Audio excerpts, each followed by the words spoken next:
الله نحمده ونصلي ونسلم على رسوله الكريم نبينا محمد وعلى آله وأصحابه أجمعين.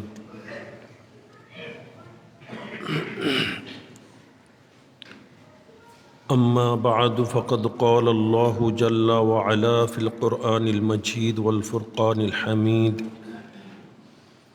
وَإِذَا قِيلَ لَهُمْ لَا تُفْسِدُوا فِي الْأَرْضِ قَالُوا إِنَّمَا نَحْنُ مُصْلِحُونَ أَلَا إِنَّهُمْ هُمُ الْمُفْسِدُونَ وَلَكِنْ لَا يَشْعُرُونَ وَإِذَا قِيلَ لَهُمْ آمِنُوا كَمَا آمَنَ النَّاسُ قَالُوا أَنُؤْمِنُ كَمَا آمَنَ السُّفَهَاءُ ألا إنهم هم السفهاء ولكن لا يعلمون. آمنت بالله صدق الله المولانا العلي العظيم وبلغنا رسوله النبي الحبيب الكريم المكين الأمين ونحن على ذلك لمن الشاهدين والشاكرين والمطمئنين والحمد لله رب العالمين. مولاي صل وسلم دائما ابدا على حبيبك خير الخلق كلهم يا اكرم الخلق ما لي من الوذ به سواك عند حلول الحادث الامامي. رب صل وسلم وبارك عليه. উপস্থিত সম্মানিত মুসল্লিয়ান কিরাম, আলহামদুলিল্লাহ, আল্লাহ তাআলার অশেষ দয়ায় আমরা পবিত্র কোরআনে কারীমের ধারাবাহিকভাবে তাফসীর শ্রবণ করে আসছি। তো গত জুমা পর্যন্ত আমরা সূরা বাকারার 10 নম্বর আয়াত সমাপ্ত করেছি। আজকে আমি সেই সূরা বাকারার 11 এবং 12 নম্বর আয়াত তিলাওয়াত করার সৌভাগ্য অর্জন করেছি।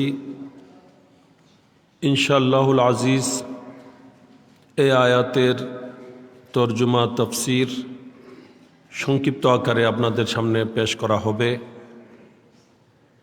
বিস্তারিত আলোচনা জুমার মধ্যে সম্ভবপর নয় এবং বিস্তারিত আলোচনা করতে গেলে হয়তো অল্পতেই আমাদের জীবনও শেষ হয়ে যেতে পারে, অর্থাৎ পুরা কোরআন সম্পর্কে অবগত হওয়ার সুযোগটা হয়তো নাও আসতে পারে। আমাদের জানা উচিত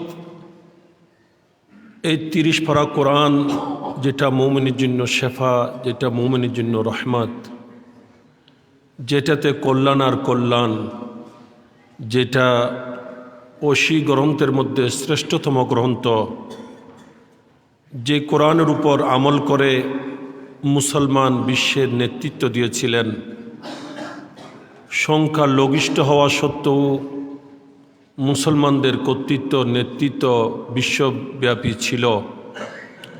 আজ যে কোরআনকে পিছে রেখে দেওয়ার কারণে, কোরআনের আমল ছেড়ে দেওয়ার কারণে মুসলমানদের এই অধপতন, সংখ্যাগরিষ্ঠ হওয়া সত্ত্বেও মুসলমান কোথাও নিজ দেশেও মুসলমান স্বস্তিতে নেই, শান্তিতে নেই, মুসলমানের কর্তৃত্ব নেতৃত্ব কিছুই নেই। ইজ্জত সম্মান মুসলমান হাতছাড়া করেছে। যেই কিমিয়া আল্লাহর মেহবুব,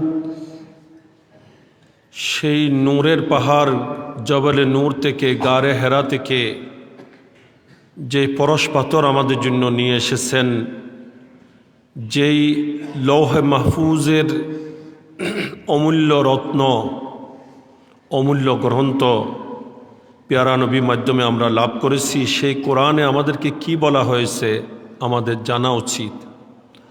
এই কোরআনের উপর যতদিন মুসলমান কোরআনকে বুকে ধারণ করেছে, কোরআনের উপর আমল করেছে, কোরআন যা বলেছে তা করেছে, কোরআন যা ছাড়তে বলেছে তা ছেড়েছে, কোরআনের আমেল ছিল, ততদিন মুসলমানের ইজ্জত ও সম্মানও ছিল।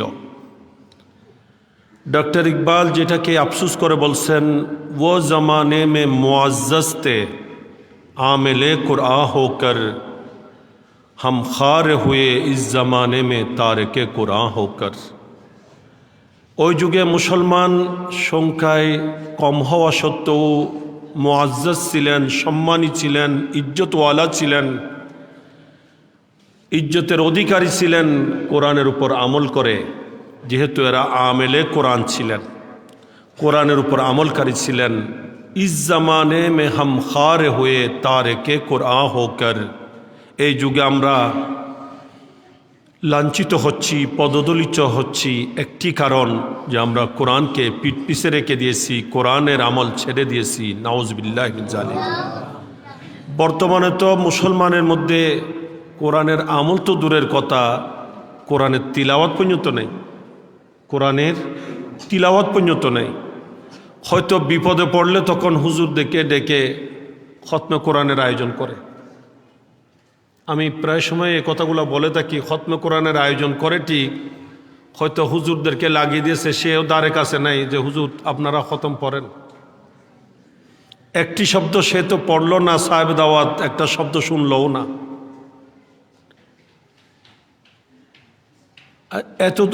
এত দূরের মধ্যে নিয়ে গেছি আমরা কোরআনকে। এই কথাগুলো আমি প্রায় সময় বলি, হয়তো কোরআনের তেলাওয়াতও নাই, শুধু কাজ করি কি লাইব্রেরি থেকে কোরআন একটা কিনে এনে বা 2টা 4টা কিনে এনে মসজিদের মধ্যে দিয়ে দিই,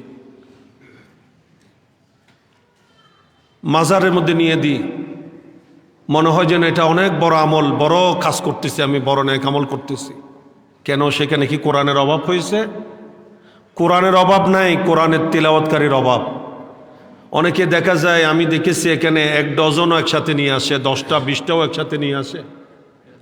জি, মসজিদে কোরআন রাখার জায়গা হয় না, তো মসজিদ কমিটিও কি করবে, বাধ্য হয়ে সেগুলো আবার লাইব্রেরিতে পৌঁছায়। হয়তো সে 100 টাকা হাদিয়া দিয়ে এনেছিল, মসজিদ কমিটি এটা বিক্রি করতে গেলে, দিতে গেলে হয়তো 50 টাকা দিচ্ছে। আবার সেখান থেকে আবার পুনরায় আনতেছে মসজিদে, আবার যাচ্ছে লাইব্রেরিতে।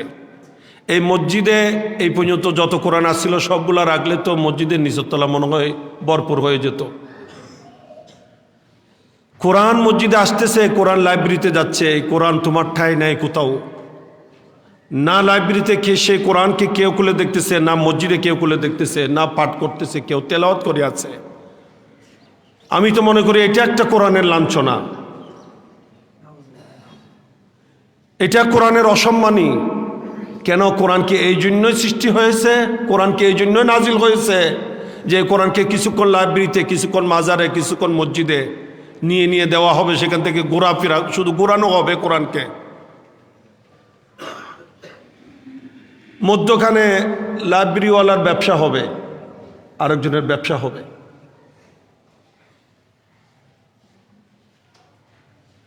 আমরা মসজিদে আসি ঠিক, আরব স্থানে দেখা যায় হয়তো 2-4 মিনিট থাকলেও কোরআন শরীফ নিয়ে পড়তে বসে যায়, পরে তেলাওয়াত করে, কিন্তু আমরা সেটা থেকেও আমরা বঞ্চিত।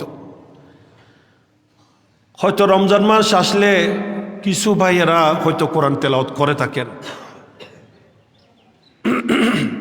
এই কোরআনের আমল তো নেই, কোরআনের তিলাওয়াতও মুসলমানের কাছে নেই। হয়তো অনেক অত্যাধুনিক ছাপা, সুন্দর ছাপানো হচ্ছে, কোরআনকে সুন্দরভাবে, সুন্দর স্টাইলে ছাপানো হচ্ছে, কিন্তু সেই কোরআনের আমলও নেই, কোরআনের তিলাওয়াতও নেই। ওই বিপদে পড়লে তখন কোরআনকে তাড়াতাড়ি কোরআনের রহমত পাওয়ার জন্য ব্যবস্থা করি। একটু চিন্তা করি না যে আমাদের উপর বিপদ আসছে, কেউ রোগাক্রান্ত হয়েছে, সমস্যায় জর্জরিত হয়েছে, তখন কোরআনের খতম পড়াইলে আমরা আল্লাহর রহমত পেয়ে ধন্য হই, আমাদের বিপদ কেটে যায়, আমরা মুসিবত থেকে উদ্ধার হই, মুশকিল আসান হয়, রোগাক্রান্ত ব্যক্তি শিফা পেয়ে থাকে। তো সেই কোরআনকে যদি নিয়মিত তিলাওয়াত করি, সেই কোরআনকে যদি নিয়মিত আমল করি, তাহলে আমাদের কত সুন্দর হবে। আমাদের কত উন্নতি হবে, আমাদের কত শান্তি আর মুক্তি হবে, এই কথা আমরা কখনো ভেবে দেখি না। তাই আমার অনুরোধ, প্রত্যেকে কোরআন তেলাওয়াত করুন, নিজের ছেলে সন্তানকে কোরআন তেলাওয়াতে বাধ্য করুন। আল্লাহর নবী বলছেন, তোমরা তোমাদের ছেলে সন্তানকে 3টা গুরুত্বপূর্ণ বিষয় শিক্ষা দাও। তার মধ্যে আল্লাহর নবী বলছেন, প্রথমত বেহুব্বি, আমি নবীর ভালোবাসার শিক্ষা দাও। সুবহানাল্লাহ। ও বেহুব্বে আহলে বাইতি, আমার আহলে বাইতের প্রেমের শিক্ষা দাও। অবে তিলাওয়াতিল কোরআন, কোরআনের তিলাওয়াতের শিক্ষা দাও। সুবহানাল্লাহ। এই 3টা জিনিস যদি তুমি তোমার ছেলেকে, তোমার সন্তানকে দিতে পারো, এটাই হবে তোমার বাবার পিতার হক আদায়। এতে করে তাদের ইহকালও সুন্দর হবে, পরকালও সুন্দর হবে। 2টা জীবন তাদের আলোকময় হবে, সৌন্দর্যমণ্ডিত হবে। এগুলা থেকে আমরা কিন্তু অনেক দূরে, অনেক দূরে। তা আমাদের জানা উচিত, কোরআনের তেলাওয়াত নিজেও করা উচিত, আরেকজনকে শেখানো উচিত। অনেক ভাইয়েরা হয়তো বলবেন যে হুজুর আমার বয়স হয়ে গেছে, আমি কি এখন কোরআন তেলাওয়াত শিখতে পারবো? পারবেন। চেষ্টার প্রয়োজন, ইচ্ছার প্রয়োজন। ইচ্ছা করেন। 10 বছর আগে, 20 বছর আগে আপনি মোবাইল ইউজ করতে জানতেন না, জি, মোবাইলের ফাংশন জানতেন না। এখন যখন প্রয়োজন মনে করছেন, সব কিছু আপনি শিখতে পারছেন। কি বলেন? সমস্যা তো হচ্ছে না? যখন প্রয়োজন মনে করছেন, যার থেকে শিখার প্রয়োজন, এটা নিজের ছেলে হলেও ছেলের থেকেও শিখে নিয়েছেন। আমি অনেক সময় হয়তো আমার মোবাইলের ফাংশন আমি বুঝি না, ছেলের কাছে যাই যে বাবা এটা কি বলছে, কি করতে হবে। তো আমার প্রয়োজন যখন মনে করছে, আমি ছেলে থেকেও শিক্ষা নিতে পারি। তো কোরআন কি মোবাইলের চেয়েও কি অপ্রয়োজনীয় হয়ে গেছে? নাউজুবিল্লাহ মিন যালিক, লা হাওলা ওয়ালা কুওয়াতা ইল্লা বিল্লাহ। একটু সচেষ্ট হন, একটু শুধু ইচ্ছার প্রয়োজন। আমি গত জুমায় বলেছি, কোরআন মানে হলো আল্লাহর সাথে বান্দার একটা কানেকশন তৈরি করা। আপনি যতক্ষণ কোরআন তিলাওয়াত করছেন, ততক্ষণ এইটাই মনে করেন জুবানটা আপনার, এই জুবান দিয়ে কথা খুদ আল্লাহ বলতেছেন। খুদ আল্লাহ আপনার জুবান দিয়ে কথা বলতেছেন। এটা কালামুল্লাহ, এটা কালাম এলাহি। সুবহানাল্লাহ। এই কোরআন তেলাওয়াত করুন, এই কোরআনে কি বলা হচ্ছে সেটা জানুন। একবার চিন্তা করুন, এই কোরআন শুধু কয়েকজন হুজুর এসে আপনার ঘরে তেলাওয়াত করার কারণে আপনার ঘর থেকে যদি বিপদ কেটে যায়, আপনার ঘরে যদি রহমতে শান্তিতে ভরপুর হয়ে যায়, তাহলে সেই কোরআনের উপর আমল করলে কেমন হবে, কেমন হবে? আল্লাহ পাক আমাদেরকে বুঝার তৌফিক দান করুন। ব্রাদান ইসলাম, আমি গত জুমায় বলেছিলাম যে আল্লাহ পাক সুবহানাহু ওয়া তাআলা প্রথমত মুমিন মুত্তাকিন বান্দাদের পরিচয় দেওয়ার পর কাফেরদের পরিচয় দিয়েছেন। এরপরে রব্বুল আলামিন মুনাফিকদের পরিচয় দেওয়ার জন্য দীর্ঘ আলোচনা পেশ করেছেন। মুনাফিকদের চরিত্রগুলা আল্লাহ তাআলা ওয়ামিনান নাসি মান ইয়াকুলু আমান্না বিল্লাহ থেকে শুরু করে আল্লাহ তাআলা এদের আলোচনায় গত জুমা পর্যন্ত গিয়েছে যে তাদের রোগে অন্তরে বেদি, তাদের কলবের মধ্যে রোগ হয়েছে। আল্লাহ তাআলা সে রোগকে আরও বৃদ্ধি করে দিয়েছেন এবং তাদের জন্য আল্লাহ তাআলা বড় বেদনাদায়ক শাস্তি অবধারিত রেখেছেন, যেহেতু তারা মিথ্যা বলে। বিমা কানু ইয়াকযিবুন, তাদের মিথ্যার কারণে। এরপরে আল্লাহ তাআলা বলছেন এই মুনাফিকদের চরিত্র কি, ওয়াইজা কিলা লাহুম লা তুফসিদু ফিল আরদ, যখন তাদেরকে বলা হয় যে তোমরা জমিনে, পৃথিবীতে দাঙ্গা হাঙ্গামা করিও না, ফিতনা ফাসাদ সৃষ্টি করিও না। লা তুফসিদু ফিল আরদ, ফাসাদ থেকে লা তুফসিদু, যে তোমরা জমিনে ফিতনা ফাসাদ বরপা করিও না, দাঙ্গা হাঙ্গামা লাগাইও না, অশান্তি সৃষ্টি করিও না। ক্বালু ইন্নামা নাহনু মুসলিহুন, তখন তারা বলে না, আমরা তো শুদ্ধ করতেছি, ইসলাহ করতেছি, আমরা তো পরিশুদ্ধ হওয়ার ব্যবস্থা করতেছি। কিভাবে? যে আমরা সবার সাথে সুসম্পর্ক বজায় রাখছি। কাফেরের সাথেও সম্পর্ক, ইহুদিদের সাথেও সম্পর্ক, নাসারার সাথেও সম্পর্ক, মুশরিকদের সাথেও সম্পর্ক, মুসলমানদের সাথেও সম্পর্ক, সবার সাথে সম্পর্ক বজায় রেখে সুলে কুল্লি যাকে বলে, অর্থাৎ সবাই ভালো, কি সব ঠিক, সবাই ভালো, এইরকম একটা পরিবেশ সৃষ্টি করছি যাতে সমাজ থেকে অশান্তি দূর হয়ে যায়। ধর্ম বর্ণ সবগুলাকে এক করে নিতে চায়, এরকম আছে না? অনেকের স্লোগান ধর্ম বর্ণ নির্বিশেষে। পৃথক পৃথক ধর্ম গ্রহণ করেছে, এক ধর্ম আরেক ধর্মকে কখনো মানে না। আল্লাহ তাআলা তো বলছেন লা আবুদু মা তা'বুদুন ওয়ালা আনতুম আবিদুনা মা আবুদ। নবী আপনি বলুন আমি উপাসনা করি না যাদের উপাসনা তোমরা করো, এবং তোমরাও উপাসনাকারী নও যার উপাসনা আমরা করি, আমি আল্লাহ করি, আমি নবী করি। তাইলে ধর্ম সবগুলা কি এক হতে পারে? ধর্ম কি অভিন্ন হতে পারে? বর্ণ এক একজন এক এক বর্ণ, মানে এক এক আকীদার অনুসারী, কেউ সুন্নি, কেউ শিয়া, কেউ খারেজি, কেউ মুতাজিলি, কেউ আহলে হাদিস, এক একজন এক এক আকীদার অনুসারী, কেউ জান্নাতি কেউ জাহান্নামী, দুইটা কি এক হতে পারে?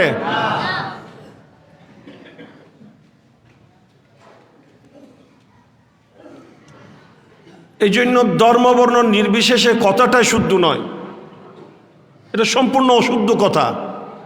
এটা আবার নির্বিশেষে কেমন হবে? এটা তো সে বাদশাহ আকবরের দ্বীন এলাহির কথাই হবে।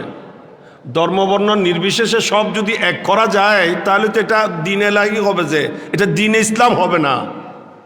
আর দ্বীন ইসলাম ব্যতীত কোনো ধর্ম তো আল্লাহর কাছে অ্যাকসেপ্ট নয়।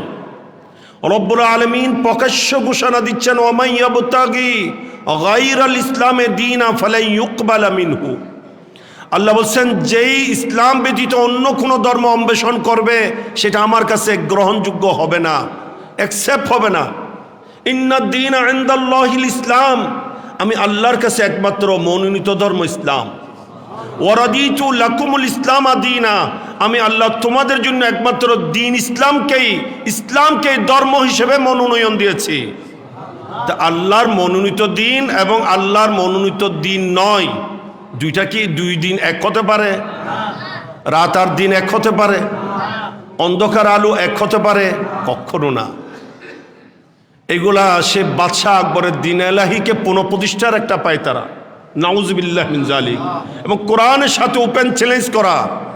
আল্লাহ বলে দিচ্ছেন ইসলাম ব্যতীত কোনো ধর্ম আমার কাছে অ্যাকসেপ্ট নয়, আমার কাছে কোনো ধর্মই মনোনীত নয়, অন্য কোনো ধর্ম আমি আল্লাহ গ্রহণ করি না, অন্য কোনো ধর্মের উপর আমি আল্লাহ সন্তুষ্ট নই।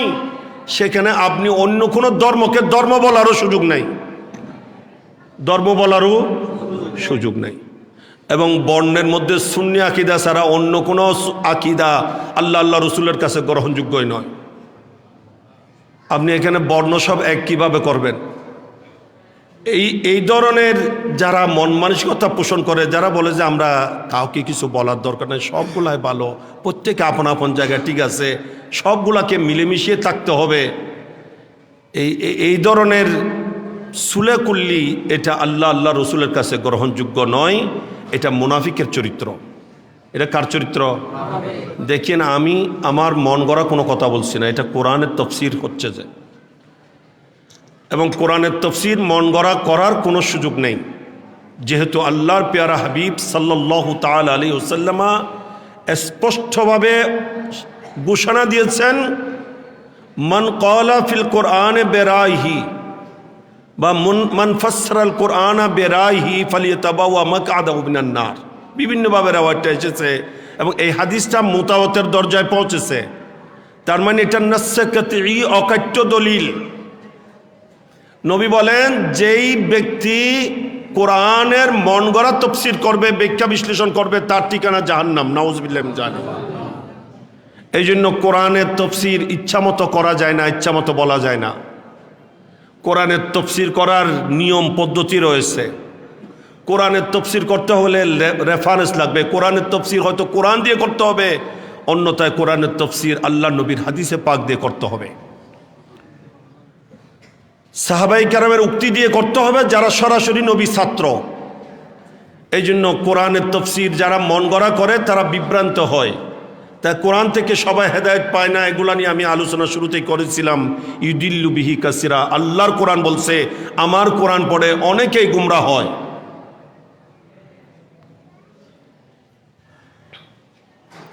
এই জন্য আল্লাহ তাআলা বলছেন তাদেরকে যখন বলা হয় তোমরা জমিনে ফিতনা ফাসাদ করিও না, দাঙ্গা হাঙ্গামা করিও না, তখন তারা বলে আমরা তো পরিশুদ্ধকারী, সুলেকারী, সমন্বয়কারী।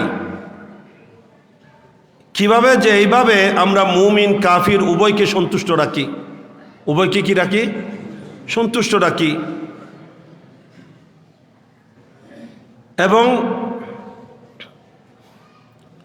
এটা আমরা পলিসি গ্রহণ করেছি যে আমরা তাদের কাছে গেলে বলি তো আমরা তোমাদের সাথে আছি, মুমিনদের কাছে আসলে বলি আমরা তোমাদের সাথে আছি। সবার সাথে আমাদের সুসম্পর্ক, আমরা কাউকে মন্দ বলি না এবং সবার সাথে আমরা তাল মিলিয়ে চলি। এটাকে বলে সুলে কুল্লি, সবার সাথে মিল হয়ে চলা, মিল করে চলা। এটাকে আল্লাহ তাআলা তিরস্কার করছেন। আল্লাহ তাআলা বলছেন আলা, শুনে রাখো, জেনে রাখো, ইন্নাহুম হুমুল মুফসিদুন, আমি আল্লাহ বলে দিচ্ছি এরাই হচ্ছে একমাত্র ফিতনা ফাসাদকারী। যারা মনে করছে যে আমরাই জমিনে শান্তি সৃষ্টি করছি, সবাইকে এক করে নিচ্ছি, এরাই মূলত ফিতনা সৃষ্টিকারী, ফাসাদ সৃষ্টিকারী। ওয়ালাকিন লা ইয়াশউরুন, এই বিষয়টা কিন্তু তাদের অনুভূতিতেও নেই।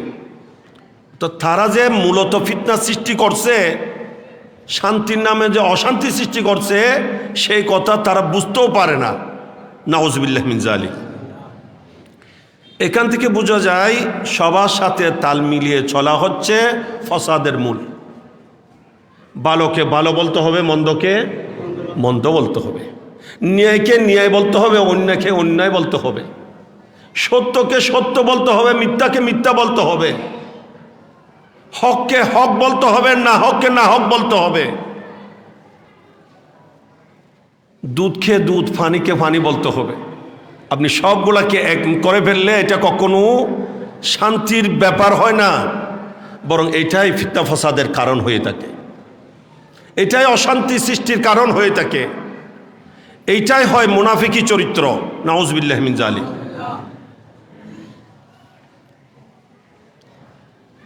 আমরা জানি স্বর্ণ অনেক দামি জিনিস কিনা? জি, কোনটা? যেটা নির্ভেজাল হবে, যেটা খাঁটি হবে। কি বলেন? স্বর্ণের মধ্যে যদি খাঁট থাকে, মিক্স থাকে, এটার দাম বেশি না যেটা নিখুঁত হয় সেটার দাম বেশি? যেটা যত বেশি খাঁটি হবে ওই স্বর্ণ তত মূল্য বেশি হবে, ঠিক কিনা? ইমানের মধ্যেও ঠিক, যার ইমান যত খাঁটি হবে তার ইমান তত মজবুত হবে, তার ইমান তত দামি হবে। সুবহানাল্লাহ। এই জন্য সবার সাথে তাল মিলিয়ে চলা, হককে প্রকাশ না করা, অন্যায়কে অন্যায় না বলা, না হককে না হক না মনে না করা, এটা মুনাফিকের অন্যতম চরিত্র এবং এটা একটি হারাম কাজ। এটা একটি কি? হারাম কাজ। অনেকে আছে মনে করে যে না আমি খুব ভালো মানুষ, আমি কারো সাথে কোনো কিছু বলবো না, আমি একেবারে চুপ, আমি কি ভালো মানুষ, এই জন্য আমি মন্দ দেখলেও বলবো না, ন্যায় দেখলেও বলবো না, অন্যায় দেখলেও বলবো না, ভালো দেখলেও বলবো না, খারাপ দেখলেও বলবো না। আমার নবী বলছেন সে হচ্ছে শয়তান। সে কি? আসাকিতু আনিল হক্কে শয়তানুন আখরাসুন। আমার নবী বলছেন যে হক কথা বলা থেকে গোপন থাকে, চুপ থাকে, সে হচ্ছে বুবা শয়তান। কি শয়তান? বুবা শয়তান। মুমিনের চরিত্র, মুমিন হককে প্রকাশ করবে, না হককে না হক বলবে। এজহারে হক, সত্যকে প্রকাশ করা এবং অন্যায়কে অন্যায় হিসেবে চিহ্নিত করা, না হককে চিহ্নিত করে দেওয়া, না হক থেকে নিরাপদ দূরত্ব বজায় রাখা, এটা হচ্ছে মুমিনের চরিত্র। আর সবার সাথে তাল মিলিয়ে চলা, এটা কার চরিত্র? মুনাফিকের চরিত্র। এই জন্য যারা জমিনে ফিতনা ফসাদ সৃষ্টি করে, অযথা সমাজে ফসাদ সৃষ্টি করার জন্য প্রচেষ্টা চালায়, বিনা কারণে অশান্তি সৃষ্টি করতে চায় বিভিন্ন নামে বিভিন্নভাবে, এগুলার মধ্যে মূলত মুনাফিকি চরিত্র এসে গেছে। এদের একটু সাবধান থাকা উচিত যে আমি কি করতে যাচ্ছি, একটা শান্তিময় সমাজে কেন আমি ফিতনা ফসাদ সৃষ্টি করতে যাচ্ছি। একবার ভেবে দেখার চিন্তা করা দরকার। আল্লাহ পাক তৌফিক দান করুন। এরপর পরবর্তী আয়াতে আল্লাহ তাআলা ইরশাদ করছেন, ওয়াইজা কিলা লাহুম আমিনু কামা আমানান নাস। আল্লাহ তাআলা বলেন, ওই সমস্ত মুনাফিককে যখন বলা হয় তোমরাও ঈমান নিয়ে আসো, ঈমান গ্রহণ করো, কিভাবে? কামা আমানান নাসু, যেভাবে মানুষরা ঈমান এনেছে, অন্য মানুষরা ঈমান এনেছে সেইভাবেই মানানো।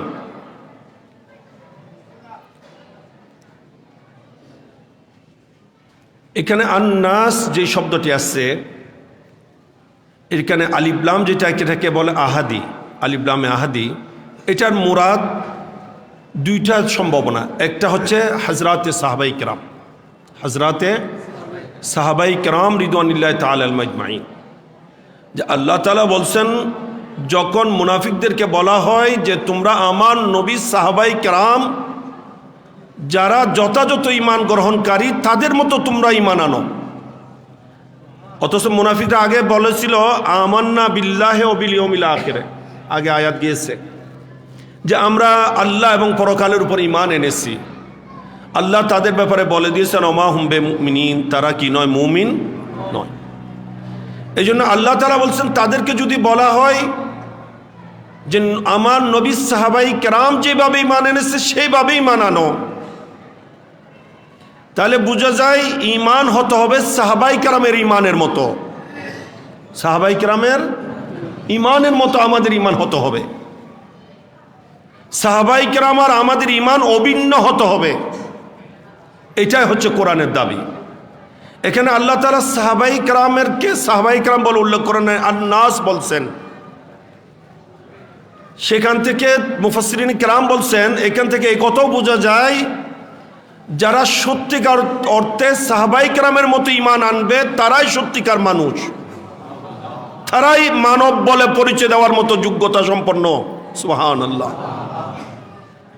এমনি দুনিয়াতে মানুষ তো অনেক আছে, সব মানুষ মানুষ না, সব মানুষ না। আল্লাহর কোরআনে আল্লাহ তাআলা বলছেন এমন মানুষও আছে যারা চতুষ্পদ প্রাণীর চেয়েও নিকৃষ্ট। উলাইকা কাল আনআমে বাল হুম আদাল। আল্লাহ তাআলা বলছেন তারা চতুষ্পদ প্রাণীর মতো, বরঞ্চ তার চেয়েও নিকৃষ্ট। যাদের ঈমান পরিশুদ্ধ হবে না তারা মানুষ নয়, তারা মানুষ বলে পরিচয় দেওয়ার যোগ্যতা রাখে না। এই জন্য মানুষ হওয়ার জন্য প্রথমত ঈমান সহি শুদ্ধ হতে হবে, এবং সহি শুদ্ধ ঈমান হবে যখন সাহাবাই কেরামের সাথে ঈমানের পরিপূর্ণতা হবে, ঈমানের মিল হবে। সুবহানাল্লাহ।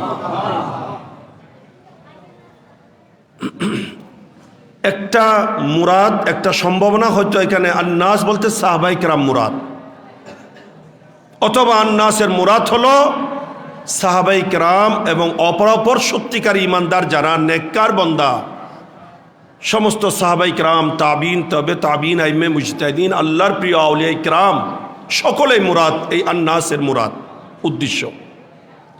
তখন অর্থ হবে সাহাবাই কেরাম, তাবিন, তবে তাবিন, আইমাই কেরাম, আমি আল্লাহর প্রিয় বান্দারা যেভাবে ঈমান এনেছে তোমরাও সেভাবে ঈমান আনো।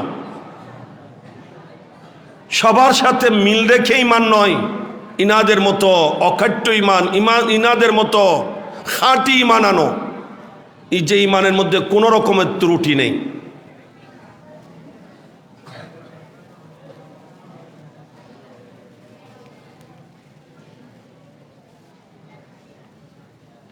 এটাকে বোঝা যায় সাহাবাই কেরামের মতো যাদের ঈমান হবে না তারা নিজেকে মুমিন দাবি করলেও তারা মুমিন নয়, তারা বেঈমান। কোরআন থেকে বোঝা যাচ্ছে যাদের ঈমান সাহাবাই কেরামের মতো হবে না তারা কি? বেঈমান। এই জন্য ঈমান হতে হবে সাহাবায়ে কেরামের মতো। এই জন্য আমাদের আকীদা সাহাবায়ে কেরামের আকীদার মধ্যে কোনো পার্থক্য নেই। সেই কারণেই আল্লাহ নবী বলেছেন একটি মাত্র সঠিক দল ৭৩টা ইসলামী দলের মধ্যে। কোন দলে? আমার নবী বলছেন আমার উম্মতের মধ্যে ৭৩ দল হবে, সেই মুসলমানদের মধ্যে মুসলমান নামদারি ইসলামের লেভেলদারি ৭৩টা ফেরকার মধ্যে আল্লাহ নবী বলছেন একটি মাত্র ফেরকা, একটি মাত্র দল জান্নাতি, বাকি ৭২ দল জাহান্নামী। সাহাবায়ে কেরাম আরজ করেছিলেন, ইয়া রাসূলুল্লাহ একমাত্র জান্নাতি দল কোনটা? আমার নবী অকপটে ঘোষণা দিয়েছিলেন, মা আনা আলাইহি ওয়া আসহাবি, যেটার উপর আমি নবী আছি এবং আমার সাহাবায়ে কেরাম আছেন। সুবহানাল্লাহ। তাহলে আকীদা কোনটা হতে হবে? নবীর সাহাবায়ে কেরামেরটা হতে হবে।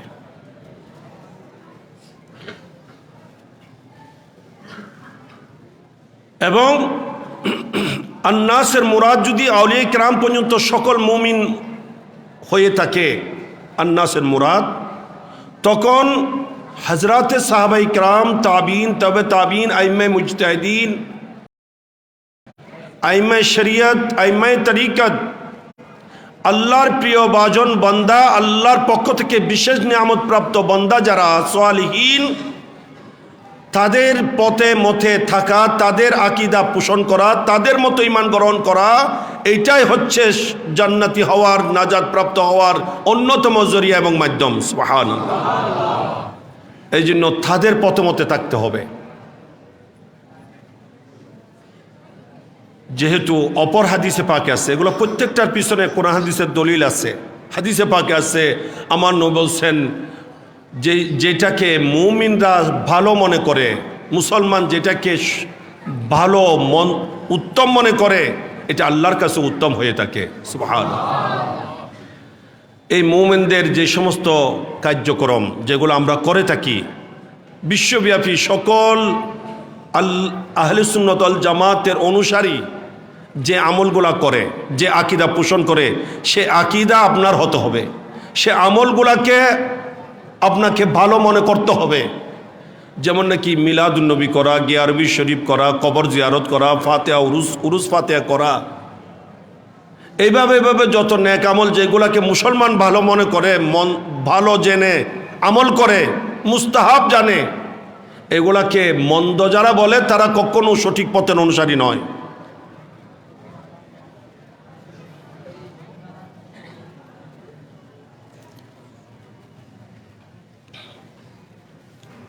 এই জন্য আমাদেরকে তাদের অনুসারী হয়ে চলতে হবে। আল্লাহ পাক তৌফিক দান করুক।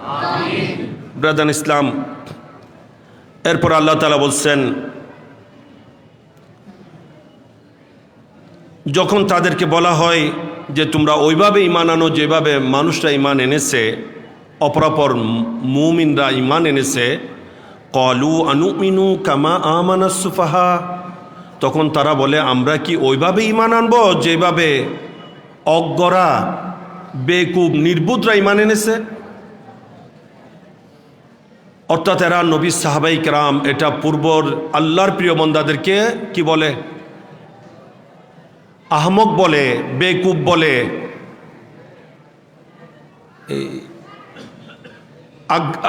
আখ্যায়িত করে। নাউযুবিল্লাহ মিন যালিক। এর উত্তর আল্লাহ তাআলা বলছেন, আলা, সাবধান, সতর্ক, শুনে রাখো, ইন্নাহুম হুমুস সুফাহা, নিশ্চয় তারাই হচ্ছে অজ্ঞ, জাহেল, বেকুফ, নির্বুধ। ওয়ালাকিন লা ইয়ালামুন, কিন্তু তারা এটা জানেও না যে তারাই হচ্ছে নির্বুধ।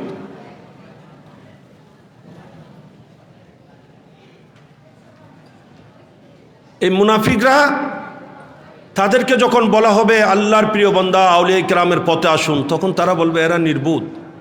এদেরকে মন্দ বলা এটা মুনাফিকের চরিত্র। এই জন্য এই আয়াতের তাফসীরের মধ্যে আছে, এখান থেকে 3টা মসলা বোঝা যায় যে আল্লাহর নেককার বান্দাদেরকে মন্দ বলা এটা মুনাফিকের চরিত্র। যেমন নাকি শিয়া সম্প্রদায়, এরা সাহাবায়ে কেরামকে মন্দ বলে। এরা কাকে মন্দ বলে? সাহাবায়ে কেরামকে। খারেজি সম্প্রদায় যারা, তারা আহলে বাইত রসুলকে মন্দ বলে। নাউযুবিল্লাহ মিন যালিক। গায়রে মুকাল্লিদ তথা আহলে হাদিস বর্তমান লামজহাবি যেটা, সেটা হজরতে আইম্মায়ে কেরাম বিশেষত সৈয়দনা ইমাম আজম আবু হানিফা রাদিয়াল্লাহু তাআলার মতো জাতকে মন্দসন্দ বলে। আল্লাহর আউলিয়া কেরামের ওই বর্তমান আমাদের দেশে যত বাতিল ফিরকা আছে এগুলা দেখবেন আল্লাহর আউলিয়া কেরামেরকে মন্দসন্দ বলে। এগুলা সব মুনাফিকের চরিত্র, এগুলা মুনাফিকদের কুপ্রথা। এটা একটা মসলা। দ্বিতীয় নম্বর মসলা বোঝা যাচ্ছে যে আল্লাহর প্রিয় বান্দাদের ব্যাপারে কোনো মন্দ বললে সেটার উত্তর আল্লাহ দিয়ে থাকেন। এখানে দেখেন এরা আল্লাহর প্রিয় বান্দা যারা সত্যিকার ইমানদার তাদেরকে সুফাহা, আহমক, নির্বুধ বলেছে, সাথে সাথে আল্লাহ তার উত্তরে তাদেরকে বলছে তোমরাই নির্বুধ। তাহলে মন্দ তারা বলেছে, সেই মন্দের উত্তর কে দিচ্ছেন? আল্লাহ দিচ্ছেন। তা আল্লাহর কোনো প্রিয় বান্দার বিরোধিতা করলে এটার জবাব কে দিয়ে থাকেন? আল্লাহ দিয়ে থাকেন। হাদিসে কুদসিতে আল্লাহ তাআলা ঘোষণা দিচ্ছেন, মান আদ আলী ওয়ালিয়ান ফাকাদ আযানতুহু বিল হারব, যে আমার কোনো ওলির সাথে বিদ্বেষ পোষণ করবে তার সাথে আমি আল্লাহর পক্ষ থেকে যুদ্ধের ঘোষণা। তৃতীয় নম্বর যে মসলাটা বোঝা যাচ্ছে যে বেদিনদের তিরস্কারের কারণে আলেমগণের মন ভারী করা উচিত হবে না। যে অনেক সময় বেদিন যারা, মুনাফিক যারা, এরা আলেম উলামাদের বিরুদ্ধে বলে, হক্কানি রব্বানি আলেম উলামা হক কথা বললে তখন তাদের বিরোধিতা করে, তাদের বিরুদ্ধে প্রপাগান্ডা করে। আছে না এরকম? এখানে বলা হচ্ছে আলেমরা যেন এইতে মন ভারী না করে এবং এইটাই মনে রাখে যে এগুলা হচ্ছে মুনাফিকদের পুরানা প্রথা, মুনাফিকদের পুরাতন একটা অভ্যাস, বদ অভ্যাস, একটা কুপ্রথা। তা এদের কাছে এরা করবে, আলেমদের দায়িত্ব আলেমদেরকে পালন করে যেতে হবে, ঠিক কিনা?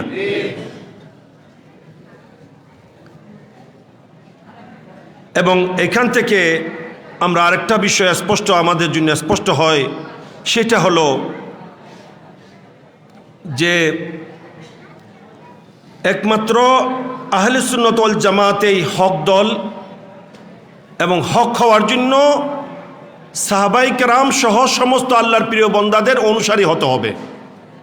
আর সাহাবাই কেরাম, আহলে বায়ত, আউলিয়া এজাম, আইম্মায়ে মুজতাহিদিন সবাইকে যারা মান্যকারী, ইনারা হচ্ছে একমাত্র দল আহলে সুন্নাত ওয়াল জামাত। সুবহানাল্লাহ। এবং আহলে সুন্নাত ওয়াল জামাতের বাইরে যারা, তারা কাউকে মানলে কাউকে মানে না। অনেকে আছে একেবারেই মানে না, অনেকে আছে এক গ্রুপ মানলে আর গ্রুপ মানে না। আহলে বাইতকে মানলে সাহাবাই কেরামকে মানে না, সাহাবাই কেরামকে মানে আহলে বাইতকে মানে না। অনেকে আছে এগুলাকে মানলে আইম্মায়ে কেরামকে মানে না, এগুলাকে মানলে আউলিয়া কেরামকে মানে না। তাই এরা কখনো হক নয়। হক হওয়ার জন্য সবাইকে মান্যকারী হতে হবে যারাই আল্লাহর প্রিয়। যত বাকি দল আছে সবগুলো আল্লাহর এই সমস্ত প্রিয় বান্দাদের থেকে মুখ ফিরিয়ে রেখেছে, বিমুখ হয়, তাদের বিরোধিতা করে, তাই এরা হক নয়। আমাদেরকে আল্লাহ পাক সুবহানাহু ওয়া তাআলা সদা হক দলের উপর অটল অবিচল থেকে সত্যের লেগাম মজবুতভাবে, দৃঢ়ভাবে আঁকড়িয়ে ধরে রেখে ঈমান ইসলামের উপর দুনিয়া আখিরাত দুনো জাহানে কায়েম দায়েম থাকার আল্লাহ তৌফিক দান করুক। আমিন। ওয়া আখির দাওয়ানা আনিল হামদুলিল্লাহি রাব্বিল আলামিন।